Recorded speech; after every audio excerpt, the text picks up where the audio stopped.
नमस्ते दोस्तों, study to score welcomes to all. मेरा नाम है अलका सिंह और मैं प्राइमरी टीचर हूँ वर्ग 3 मध्य प्रदेश में। अभी हाल में बहुत सारे चैनलों पे न्यूज़ चल रही है और कुछ न्यूज़ आर्टिकल भी आपने पढ़े होंगे कि वर्ग 3 की वैकेंसीज आने वाली हैं, एग्ज़ाम्स होने वाले हैं। तो इस बात में कितनी सच्चाई है और आपको आगे क्या करना चाहिए, ये वीडियो इसी बात पे है। और आपको पढ़ने की कुछ अच्छी टेक्निक्स भी मिल जाएंगे इस वीडियो में, जो मेरी खुद की है।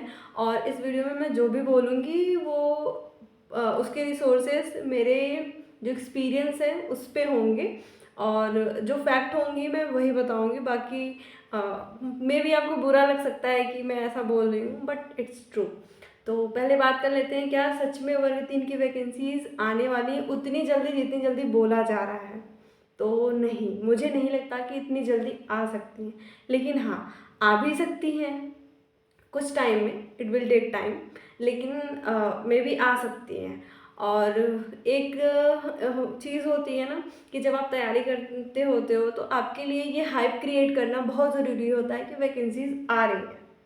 मुझे पता है कोचिंग इंस्टीट्यूट जो है वो हाइप क्रिएट करती हैं, कुछ न्यूज़ आर्टिकल भी छपवा देती हैं ताकि उनके कोर्स, पेड कोर्स जो हैं वो बिक सकें।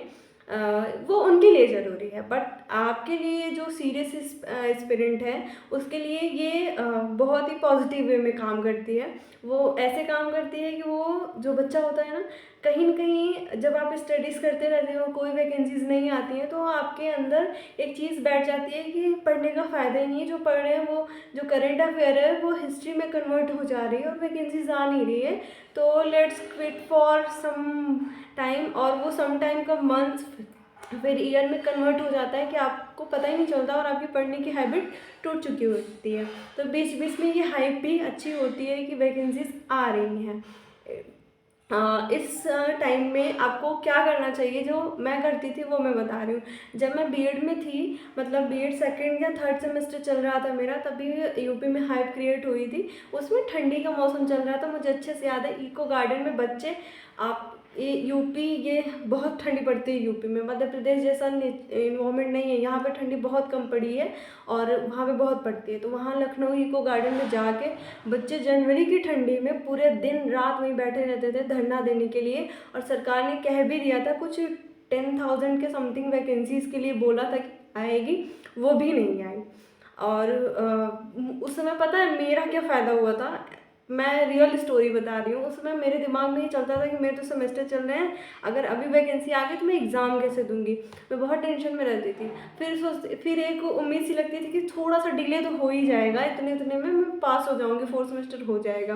तो मैं क्या करती थी, सेमेस्टर के साथ अपना वो तैयारी, जो कॉम्पिटिटिव एग्ज़ाम था ना, उसको इतनी शिद्दत से पढ़ती थी। एक ही टाइम में यूपी टेट, सी टेट और मैंने उस टाइम रीड का भी दिया था कुछ बाद में।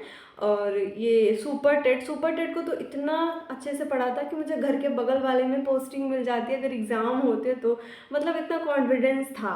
और उसको मैंने बहुत, वो जो टाइम था ना वो बहुत ही अजीब होता है। उस समय एक लगता है कि झूठ बोल रहे हैं ये लोग, और फिर लगता है अगर सच हो गया तो इस चक्कर में इंसान बहुत पढ़ लेता है। और जब कहीं न कहीं जब एग्ज़ाम का प्रेशर होता है ना, तो आप बहुत ज़्यादा पढ़ते हो। मैं भी पढ़ती थी, आप भी पढ़ते होंगे।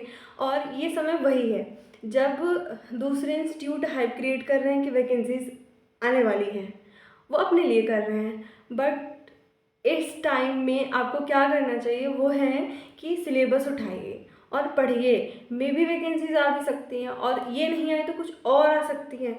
तो आपके जो दिमाग में चीज़ें होती हैं ना, वो बहुत अच्छे से कैप्चर होंगी। तो आप, मेरा सजेशन यही है कि आए चाहे ना आए, आप पढ़िए। मैं ये वीडियो इसलिए बना रही हूँ ना, इसकी कोई ज़रूरत नहीं थी। ये एक नॉर्मल इंसान अपने समझ से समझ सकता है कि अगर वैकेंसीज बहुत पहले हुई हैं, वो भी इतनी सारी, और बहुत साल से नहीं आई थी, तो कितने साल बाद आएंगी, या हो सकता है पहले भी आ जाए। ये एक नॉर्मल स्टूडेंट अगर अपना दिमाग लगाए तो समझ सकता है।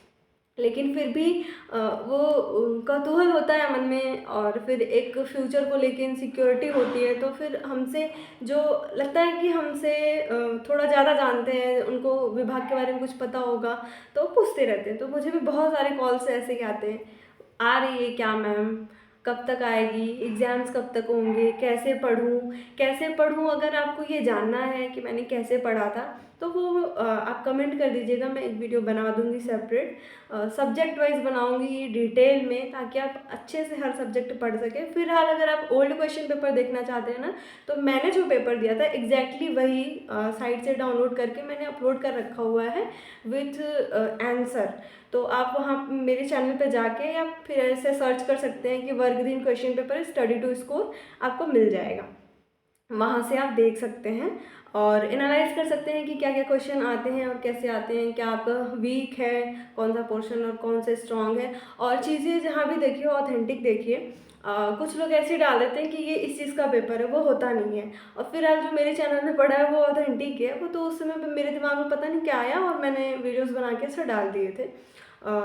उससे मुझे लगा किसी की हेल्प हो जाएगी बाद में जब एग्ज़ाम देंगे। फिलहाल बस इतना ही बताना था आपको कि ये टाइम कोई कुछ भी कहे, आ रहा है नहीं आ रहा है डजंट मैटर ये करता है कि आप अपने दिमाग को बताइए कि आ रहा है और आएगा, और उस हिसाब से पढ़िए। इतना अच्छा पढ़िए कि जब भी आए, जब भी एग्ज़ाम हो, जब भी नोटिस आए, तो आपको टेंशन लेने की ज़रूरत ही ना हो। एकदम चिल मार के आप रिवीजन करो और एग्ज़ाम देने जाओ, और एग्ज़ाम हॉल में आपको रिज़ल्ट देख के चक्कर ना आए। मेरे बगल में एक बैठी थी, बगल में नहीं, थोड़ा सामने बैठी थी, थोड़ी दूर पे, उनको चक्कर आ गया था रिज़ल्ट जब आया। मतलब मध्य प्रदेश में, अगर आप मध्य प्रदेश में हैं तो ये रूल जानते होंगे। अगर आप अदर स्टेट से हैं तो लेट मी टेल यू, यहाँ पे जैसे ही आप एग्ज़ाम देंगे ना, स्क्रीन पे तुरंत आपके रिज़ल्ट आ जाएंगे। आप देखेंगे इतने नंबर हैं। मैं तो अभी तक मेरे जितने यहाँ पे रिज़ल्ट्स आए हैं, मैं खुशी हुई हूँ।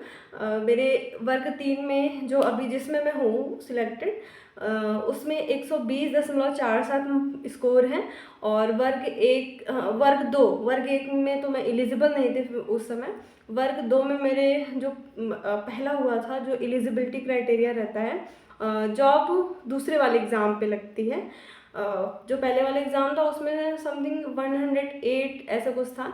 मैं पढ़ के नहीं गई थी, पर जब मैं पास हो गई, मैं तो सोच रही थी बस पास हो जाऊँ, पर 100+ आ गया तो मुझे बहुत अच्छा लगा था वो।